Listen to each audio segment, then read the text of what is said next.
तिरुमला की पहाड़ियों पर, जहां हर कदम पर घंटियों की गूंज है, वहां विराजमान है कलयुग के भगवान श्री वेंकटेश्वर स्वामी। पर यह कहानी सिर्फ मंदिर की नहीं, यह कहानी है प्रेम, त्याग और मौन तपस्या की। कहते हैं एक बार वैकुंठ लोक में भगवान विष्णु और माता लक्ष्मी के बीच एक छोटा सा मतभेद हो गया। माता लक्ष्मी, जो धन और करुणा की देवी हैं, रूठ कर वैकुंठ छोड़ देती हैं। भगवान विष्णु न क्रोध में आए न तर्क किया। उन्होंने मौन धारण किया और वैकुंठ छोड़कर धरती पर अवतरण किया। वे आए तिरुमला के घने जंगलों में, न वैभव न सिंहासन, बस गहरी तपस्या। सालों तक भगवान ने मानव रूप में धरती पर कष्ट सहा। देवता विचलित हो उठे, यदि विष्णु यूं ही मौन रहे तो सृष्टि कैसे चलेगी। तभी माता लक्ष्मी को अपने प्रेम का बोध हुआ।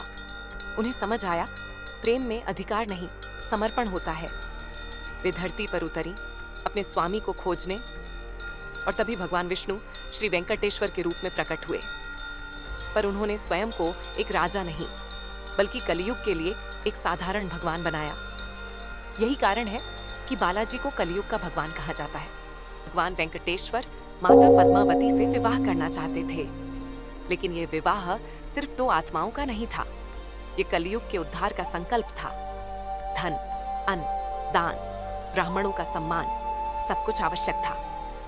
तब भगवान वेंकटेश्वर पहुंचे धन के देवता कुबेर के पास, और वहां हुआ एक ऐसा दृश्य जो भक्तों को आज भी भावुक कर देता है। भगवान ने स्वयं कहा, हे कुबेर, कलयुग के कल्याण के लिए मुझे आर्ण की आवश्यकता है। हाँ, भगवान ने भी ऋण मांगा। कुबेर स्तब्ध रह गए। धन का देवता और सामने स्वयं नारायण। बिना हिचक कुबेर ने ऋण दिया, और भगवान वेंकटेश्वर ने वचन लिया, कलयुग के अंत तक मैं ये ऋण चुकाता रहूंगा। यही कारण है कि तिरुपति में दिया गया हर दान कुबेर के आर्ण की आहुति माना जाता है। और यही कारण है कि तिरुपति मंदिर दुनिया का सबसे समृद्ध मंदिर है। पर यह समृद्धि श्रद्धा और समर्पण की है। तिरुपति में एक परंपरा है जो दुनिया में कहीं और नहीं मिलती। मुंडन, यानी बाल अर्पण। हर साल लाखों भक्त तिरुपति आते हैं और अपने बाल भगवान वेंकटेश्वर को अर्पित करते हैं। पर सवाल है, क्यों? कहा जाता है, जब भगवान वेंकटेश्वर तिरुमला के घने जंगलों में तपस्या कर रहे थे, सूर्य की तपिश उनके शरीर को कष्ट पहुंचा रही थी। तभी नीला देवी, माता लक्ष्मी का एक स्वरूप, उन्होंने अपने केश काटे और भगवान के सिर पर रख दिए, ताकि उनकी तपस्या भंग न हो।